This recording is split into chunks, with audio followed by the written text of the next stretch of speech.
Hello, love. Welcome home to Eden.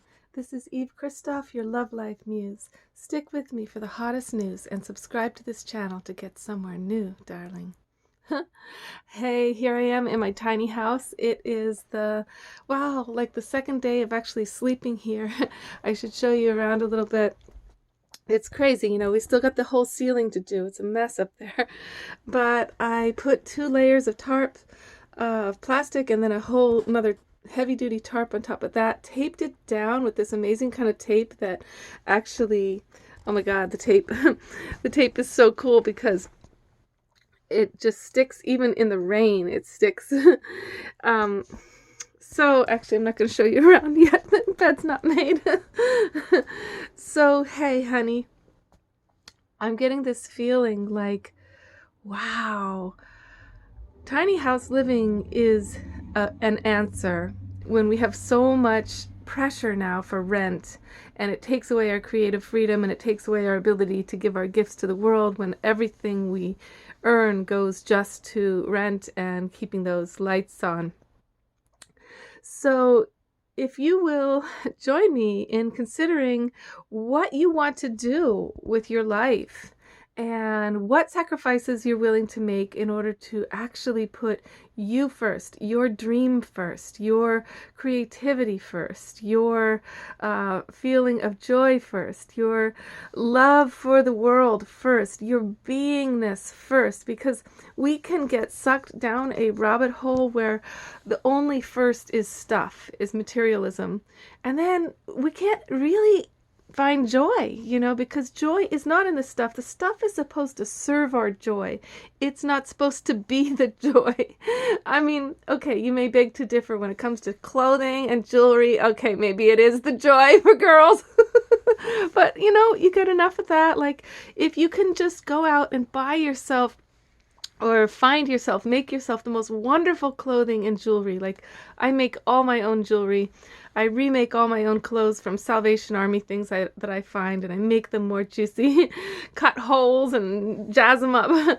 But once you have enough stuff, the tools for being beautiful, for doing your art, then what about enjoying it, like really committing to wearing those clothes and not waiting for special occasions and not buying anymore and loving those clothes. Do you remember when you were a little kid having like a favorite shirt or a favorite blanket? I know I had a blanket that I pulled the fluff off of and I rubbed my nose when I pulled the fluff off, and I didn't want to go anywhere without it. And certain clothing that felt like my skin, how precious that feeling is. Well, you can get that way with your clothes, where you have beautiful clothes that you just love. They're the right clothes. They represent you. They help you do your work.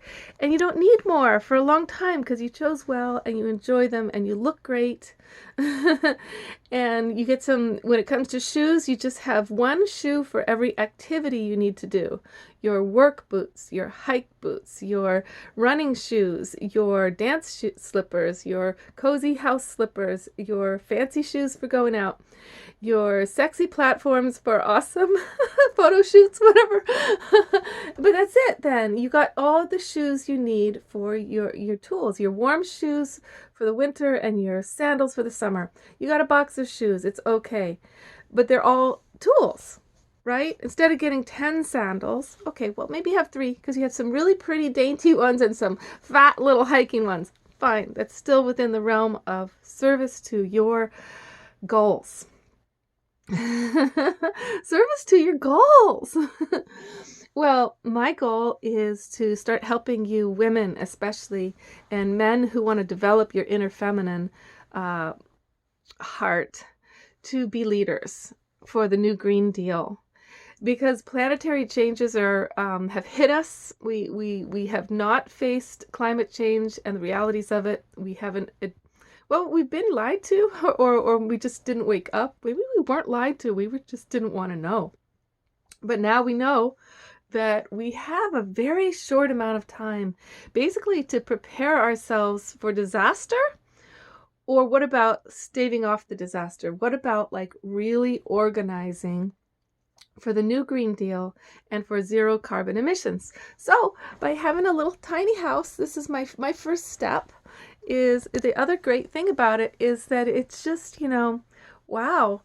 It's so cheap to keep warm. It's a tiny little thing, and well, it's been really cold here. I have to say you need a lot of blankets. And if I had, but if I, it wouldn't have to be so cold. Like if I had a little wood stove in here or something, it would be really fine. So I'm working on the heat thing. There's a heating system I actually haven't set up yet. I'll find out soon. So, gosh, darling, loving you today, loving you, and encouraging you to think about you and why you came here. And instead of getting despairing about, oh, I'm not going to be able to do what I came to do because of the climate crisis, think instead that the gifts you were given, the desires you have, are all meant to be.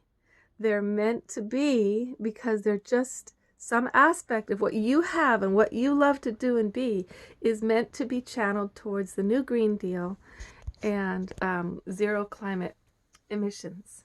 Okay? Channel it and join with me here. We're organizing you new Green Deal leaders, you women leaders. I'm organizing you. You can stay connected with me at Eve's Eden of Divine Feminine Love on Instagram. And that way we can have a chat going on, okay? And you can email me at Eve's Eden Arts too. Actually, more directly at Love Life with Eve. That way I can just see you. Those are ways to connect about being a leader. And so I am reaching out now to anybody who has a community of people, especially young people who want to be trained as leaders. And some sisters and I will come and we will train you in 10 ways to galvanize your community. Okay, I love you so much. Love to you, darling. And we'll do that for free, by the way. Just help us get there and feed us when we're there. Okay, love. Bye-bye.